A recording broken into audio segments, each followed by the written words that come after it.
नमस्कार मित्रों, आप सभी का इस ऑनलाइन प्लेटफॉर्म पर हार्दिक स्वागत एवं अभिनंदन। आज अपन बात करेंगे कि जो मुख्य अक्षांश रेखाएं कौन कौन सी है, उन मुख्य अक्षांश रेखाओं के बारे में जानने का प्रयास है वो किया जाएगा। और इससे पहले अपन ने जो बात की थी विद्यार्थियों, वो बात की थी अपन ने कि अक्षांश और अक्षांश रेखाएं क्या होती है, और उसके बाद में अपन ने ये पढ़ा था कि जो अक्षांश रेखाएं, उन अक्षांश रेखाओं की मुख्य विशेषताएं क्या क्या है, इनके बारे में बात अपने पीछे वाली 2 क्लास के अंदर विद्यार्थियों कर ली थी। और आज अपनी इस क्लास का जो मुख्य बिंदु और टॉपिक है वो है कि मुख्य अक्षांश रेखाएं कौन कौन सी होगी और उन अक्षांश रेखाओं का महत्व क्या है, इनके बारे में अपन जानने का प्रयास है वह किया जाएगा। तो बात करते हैं मुख्य अक्षांश रेखा की। जब अपन मुख्य अक्षांश रेखा की बात करते हैं तो उसके अंतर्गत ये देखते हैं कि जब मुख्य अक्षांश रेखा की बात आते हैं तो सबसे पहली बात अपन करते हैं विद्यार्थियों, ग्लोब की बात करते हैं। ग्लोब का मतलब होता है पृथ्वी की प्रतिकृति, यानी पृथ्वी की प्रतिकृति का मतलब उसका एक नकल के रूप में, जैसी पृथ्वी है उसकी एक नकल के रूप में उसकी आकृति बनी हुई है, जिसको अपन कहते हैं ग्लोब कहते हैं। जब ग्लोब पे बात की जाती है विद्यार्थियों, तो ग्लोब को 2 समान भागों में, इन ग्लोब को 2 समान भागों में जिस अक्षांश रेखा के द्वारा बराबर है, ग्लोब के 2 समान भाग जिस अक्षांश रेखा के द्वारा किया जाता है, उस अक्षांश रेखा को अपन कहते हैं 0 डिग्री अक्षांश कहते हैं। उसे क्या कहते हैं? 0 डिग्री अक्षांश। तो सबसे पहली बात करते हैं अपने 0 डिग्री अक्षांश की। एक अपनी कौन सी मुख्य अक्षांश रेखा कौन सी होगी? 0 डिग्री अक्षांश। जब अपन विद्यार्थियों 0 डिग्री अक्षांश की बात करते हैं तो 0 डिग्री अक्षांश के अंतर्गत अपन ये देखते हैं कि 0 डिग्री, जैसे मान लीजिए अपने पास ये ग्लोब है विद्यार्थियों, जब इस ग्लोब को मैं 2 समान भागों में विभाजित करूंगा, यानी वैसे अपन देखते हैं तो सभी अक्षांश रेखाएं होती है वो ग्लोब के 2 भाग तो करती है, यानी सभी अक्षांश रेखाएं ग्लोब के 2 भाग तो करती है, यानी ग्लोब को 2 भागों में बांटती है। ये बात तो सही है, पर ध्यान देने योग्य बात ये है यहाँ पर कि सभी अक्षांश रेखाएं हैं वो ग्लोब को 2 बराबर भागों में विभाजित नहीं करती है, पर एकमात्र एक अक्षांश रेखा, जैसे मैं 0 डिग्री की बात करूं विद्यार्थियों, तो ये जो 0 डिग्री अक्षांश है, इस 0 डिग्री जो अक्षांश है, इसको ना तो अपन उत्तरी 0 डिग्री उत्तरी लिखते हैं और नहीं दक्षिणी लिख सकते। क्यों?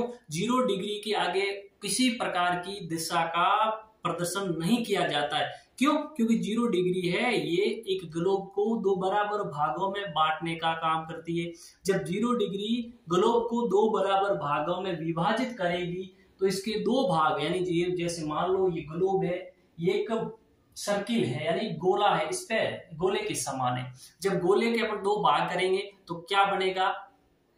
गोलार्ध बनेगा। क्या बनेगा? गोले का आधा भाग। गोलार्ध का मतलब क्या होगा? गोले का आधा भाग। तो ये 0 डिग्री पृथ्वी को यानी ग्लोब को 2 गोलार्धों में बांटेगी।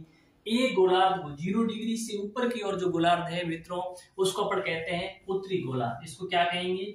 इसको कहेंगे अपन उत्तरी गोलार्ध, इसको बोला जाएगा उत्तरी गोलार्ध। यानी 0 डिग्री से उत्तर की ओर ऊपर वाला जो भाग है इसको अपन कहते हैं उत्तरी गोलार्ध। गोलार्ध का मतलब ये, जैसे मान लीजिए जो अपना ग्लोब होता है वो ग्लोब क्या होता है? गोले के समान होता है, और इस ग्लोब को एक जो रेखा अक्षांश रेखा है वो बराबर 2 भागों में क्या कर रही है? विभाजित कर रही है। तो इसका मतलब एक इसका आधा भाग ये हो गया गोले का, आधा भाग गोले का ये हो गया। जब इस दोनों गोले के आधे भाग को जोड़ूंगा तो वापस मेरे को क्या प्राप्त हो जाएगा? वापस मेरे को गोला है या जो सरफेस होता है वो आपको प्राप्त हो जाएगा। तो इसका मतलब इस गोले के आधे भाग को कहते हैं गोलार्ध कहते हैं, गोले का अर्ध यानी गोले का आधा भाग। तो ये 0 डिग्री से ऊपर वाला पार्ट है तो इसको अपन कहेंगे उत्तरी गोलार्ध, और ये जो 0 डिग्री से नीचे की तरफ है इसको कहते हैं दक्षिणी गोलार्ध। इसको क्या बोलते हैं? दक्षिणी गोलार्ध। जब हमने 0 डिग्री की बात की तो एकमात्र, तो आप देखोगे 0 डिग्री अक्षांश, यानी 0 डिग्री अक्षांश है वो पृथ्वी को बराबर 2 समान भागों में विभाजित करती है। तो ध्यान रखें, एकमात्र ऐसी अक्षांश रेखा है जो ग्लोब को 2 बराबर भागों में क्या करती है? 2 बराबर भागों में विभाजित करने का काम करती है। और इसको 0 डिग्री के आगे उत्तरी गोलार्ध 0 डिग्री या दक्षिणी 0 डिग्री ऐसे लिखा नहीं जाएगा, क्योंकि ये ग्लोब को 2 बराबर भागों में विभाजित करने का काम करती है, इसलिए इसके आगे किसी प्रकार का दिशा है उसको लिखा जाता नहीं। और इस 0 डिग्री को अपन और भी नाम कहते हैं, इन 0 डिग्री को क्या कहा जाता है, इसको भूमध्य रेखा भी कहते हैं। इसको क्या कहते हैं, भूमध्य रेखा। क्या बोलते हैं, इन 0 डिग्री को भूमध्य रेखा भी कहा जाता है। अब बात ये आती है विद्यार्थियों कि इसको भूमध्य रेखा क्यों कहा जाता है। जब मैं इसको भूमध्य रेखा भी, इसका नाम 0 डिग्री है, और 0 डिग्री जो अक्षांश रेखा है वो ग्लोब को 2 बराबर भागों में विभाजित करती है, वो बराबर समान भागों में विभाजित करती है। अब आते हैं, इसको भूमध्य रेखा के नाम से भी जाना जाता है, और इसको भूमध्य रेखा के नाम से इसलिए जानते हैं, जैसे भूमध्य रेखा जो शब्द है भूमध्य, इसके अगर 2 टुकड़े करो तो भू प्लस क्या भू, और एक होता है मध्य। रेखा का मतलब है अक्षांश, भू का मतलब होता है पृथ्वी, भू का मतलब क्या होता है पृथ्वी, और मध्य का मतलब पृथ्वी के मध्य का मतलब बीचों बीच से गुजरने वाले, पृथ्वी के 2 समान भाग करने वाले, पृथ्वी को 2 बराबर भागों में क्या करती है, विभाजित करती है। इस कारण से इसको क्या कहते हैं, भूमध्य रेखा भी कहा जाता है। तो भूमध्य रेखा नहीं, बात ये भी ध्यान रखें विद्यार्थियों कि जो इस 0 डिग्री है इसको भूमध्य रेखा के नाम से भी जाना जाता है। अब इसको भूमध्य रेखा के नाम से इसलिए जानते हैं अपन कि ये पृथ्वी को 2 बराबर भागों में क्या करती है, विभाजित करती है। इस कारण से इसको अपन क्या कहते हैं, भूमध्य रेखा। तो इसको आप ऐसे भी लिख सकते हैं कि पृथ्वी को 2 बराबर भागों में विभाजित करती है। पृथ्वी को 2 बराबर भागों में क्या करती है, विभाजित करती है। यानी पृथ्वी को 2 बराबर भागों में बांटने का काम एकमात्र कौन सी अक्षांश रेखा करती है, 0 डिग्री। ये वैसे तो अपन देखते हैं तो बात ये भी सही है कि सभी अक्षांश रेखाएं पृथ्वी को 2 भागों में विभाजित करती है, बात सही है। पर बात ये कि एकमात्र ऐसा अक्षांश है जो समान भागों में विभाजित करते हैं। 0 डिग्री का अलावा ऐसा कोई भी अक्षांश नहीं है विद्यार्थियों जो पृथ्वी को 2 बराबर भागों में समान 2 बराबर समान भागों में विभाजित करेगा। तो एकमात्र 0 डिग्री या जिसको अपन कह सकते हैं भूमध्य रेखा एकमात्र ऐसी अक्षांश रेखा है जो पृथ्वी को 2 बराबर भागों में विभाजित करती है। जब ये पृथ्वी को 2 बराबर भागों में विभाजित करेगी तो इसके 2 गोलार्ध बढ़ेंगे। एक गोलार्ध 0 डिग्री से ऊपर की ओर जो गोलार्ध होता है उसको अपन कहते हैं उत्तरी गोलार्ध। यानी समान बराबर 2 भागों में विभाजित करने पर इसके कितने भाग हो गए, 2 भाग बढ़ेंगे। एक अपन कहेंगे 0 डिग्री से ऊपर वाला भाग, उसको कहते हैं उत्तरी गोलार्ध, उसे क्या बोलते हैं, उत्तरी गोलार्ध। और 0 डिग्री से नीचे वाला जो भाग, ये पार्ट्स होता है, इसको अपन कहते हैं दक्षिणी गोलार्ध। इसको क्या कहते हैं, दक्षिणी गोलार्ध। इसको अपन कहेंगे दक्षिणी गोलार्ध। और ये बात भी आप लिख सकते हैं, एकमात्र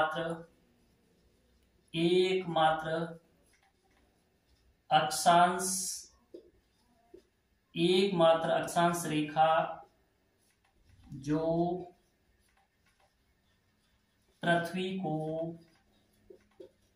2 बराबर भागों में क्या करती है, विभाजित। यानी इसके अलावा ऐसी कोई भी अक्षांश रेखा नहीं है जो पृथ्वी को 2 बराबर गोलार्ध में बांटने का काम करेगी। एकमात्र 0 डिग्री या जिसको अपन कहते हैं भूमध्य रेखा है वो पृथ्वी को बराबर 2 भागों में विभाजित करने का काम भी करती है।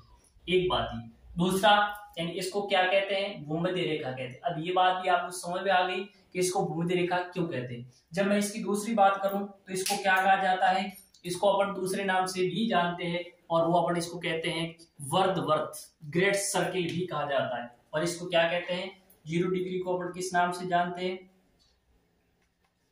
व्रत भी कहते हैं। इसको क्या कहा जाता है और इसका नाम क्या है, व्रत भी कहते हैं। अब बात यह है कि इसको वर्धवर्त क्यों कहा जाता है या ग्रेट सर्किल है, इसको क्यों कहते हैं। तो इसके पीछे रीजन ये विद्यार्थियों कि अपन सब जानते हैं कि सभी अक्षांश रेखाएं होती है वो किसका निर्माण करती है, एक वृत्त का निर्माण करती है। जैसे अपन ने बात की थी पिछली वाली क्लास के अंदर कि जो ग्लोब होता है, उस ग्लोब है बिल्कुल उसका जो आकार है वो जियोइड के समान होता है। तो ग्लोब के इस तरफ जो 0 डिग्री है वो ग्लोब के उस तरफ भी क्या होगी, 0 डिग्री होगी। इस प्रकार से 0 डिग्री अक्षांश रेखा और इधर वाली 0 डिग्री अक्षांश रेखा मिल करके एक किसका निर्माण करती है, वर्त या सर्किल का निर्माण है वो करती है। ये बात भी अपने पढ़ी थी कि जो वर्त है यानी प्रत्येक अक्षांश रेखाएं एक किसका निर्माण करती है, वर्त का निर्माण करती है। पर यहाँ जो शब्द है वो शब्द है क्या, वर्धवर्त। यानी 0 डिग्री को क्या कहा जाता है, वर्धवर्त। अब इसको वर्धवर्त इसलिए कहते हैं,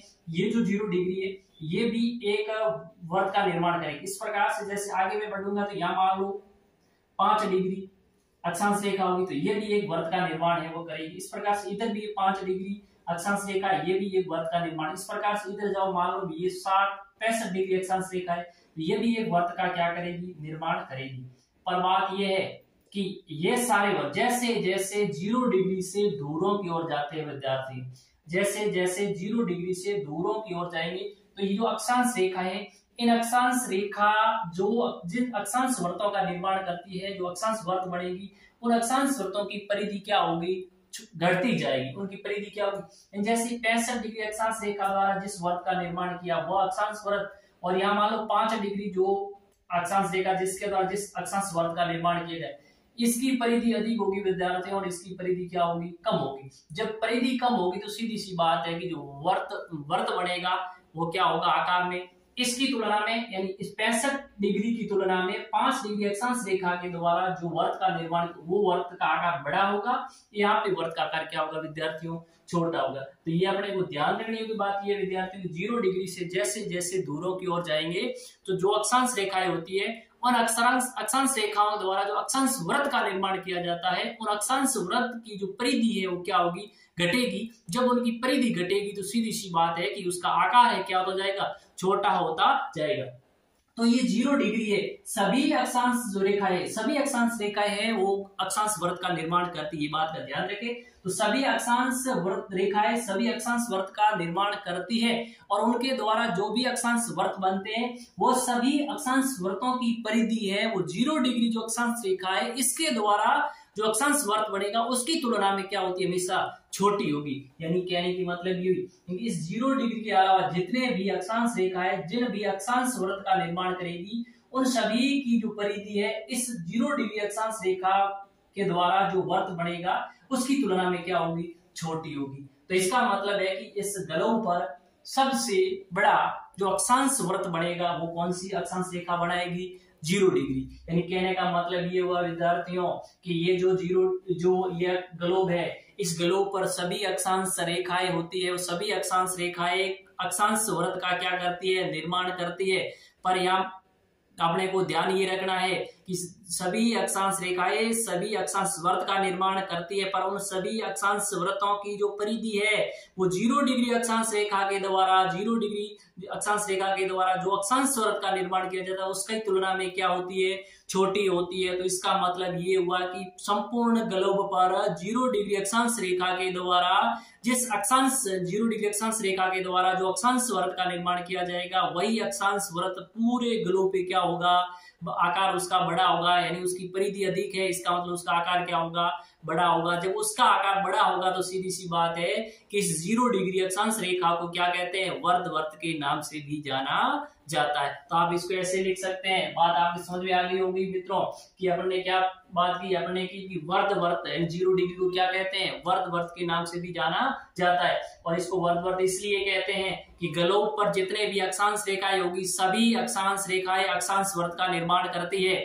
इस प्रकार से 0 डिग्री अक्षांश रेखा है वो ग्लोब पर अक्षांश वृत्त का निर्माण करेगी, और इस 0 डिग्री अक्षांश रेखा के द्वारा जिस अक्षांश वृत्त का निर्माण होगा वो अक्षांश वृत्त दूसरी अक्षांश रेखाओं के द्वारा जितने भी अक्षांश वृत्त बनेगी उसकी तुलना में इसका आकार क्या होगा, बड़ा होगा। इसकी वजह से 0 डिग्री अक्षांश रेखा को अपन क्या कहते हैं मित्रों, इसलिए इसको कहते हैं वर्धवर्त कहा जाता है। तो बात समझ में आ गई, क्योंकि संपूर्ण पृथ्वी पर बनने वाले, तो इसको आप ऐसे लिख सकते हैं मित्रों कि संपूर्ण पृथ्वी लिखो या मैं ग्लोब लिखूं, एक ही बात है। संपूर्ण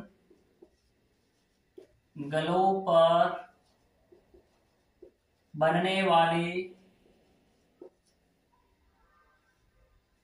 संपूर्ण ग्लोब पर बनने वाले अक्षांश,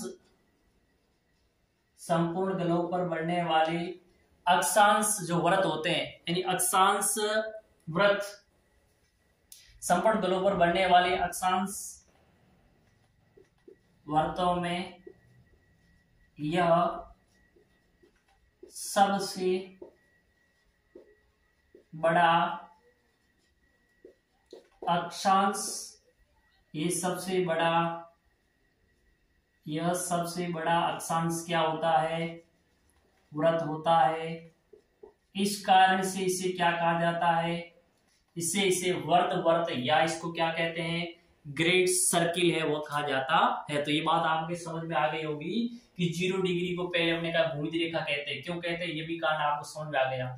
दूसरी बात हमने पढ़ी कि इसको वर्त वर्त भी कहा जाता है। अब इसको वर्त वर्त क्यों कहते हैं ये बात भी आपको समझ में आ गई, क्योंकि जितने भी अक्षांश रेखाएं होगी, ये बात भी ध्यान रखें विद्यार्थियों की, सभी अक्षांश रेखाएं अक्षांश वर्त का निर्माण करती है, पर 0 डिग्री अक्षांश रेखाएं है वो सबसे बड़े अक्षांश वर्त का क्या करेगी? निर्माण करेगी। तीसरी बात अपन करते हैं कि अक्षांश जो 0 डिग्री अक्षांश रेखा है इसको और किस नाम से जाना जाता है? जब मैं इसकी बात करूं तो इसको विषुवत वर्त भी, इसको विषुवत रेखा भी कहा जाता है। इसको अपन किस नाम से जानते हैं कि 0 डिग्री अक्षांश जो रेखा है इस रेखा को विषुवत रेखा के नाम से भी जाना जाता है। अब बात यहाँ पे आती है कि इसको विषुवत रेखा क्यों कहते हैं, यानी इसको क्या कहा जाता है?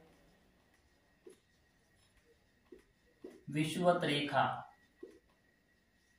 यानी 0 डिग्री को क्या कहा जाता है? विषुवत रेखा है वह भी कहा जाता है। अब बात ये आती है कि इसको विषुवत रेखा या इसको इंग्लिश में देखें तो कभी कभार इस प्रकार का इसका जो शब्द होता है इक्विनॉक्स, इसको और क्या कहा जाता है? इंग्लिश की दृष्टि से देखा जाए तो इस विषुवत रेखा को क्या कहा जाता है? इक्विनॉक्स है वह भी कहा जाता है। बात यह है कि इसको कि अपन विषुवत रेखा क्यों कहते हैं। जब मैं विषुवत रेखा की बात करूं सब मित्रों तो अपन देखते हैं एक शब्द होता है विषु। एक शब्द क्या होता है? विषु। जब विषु की बात की जाती है तो विषु का मतलब होता है कि पृथ्वी पर ऐसा स्थान, पृथ्वी पर ऐसा स्थान जहां दिन वह, पृथ्वी पर ऐसा स्थान, यानी विषु की बात करते हैं तो विषु का मतलब ये होता है कि पृथ्वी पर ऐसा स्थान जहां पर दिन और रात की अवधि क्या हो? समान हो। यानी विषु का मतलब ये होता है कि पृथ्वी पर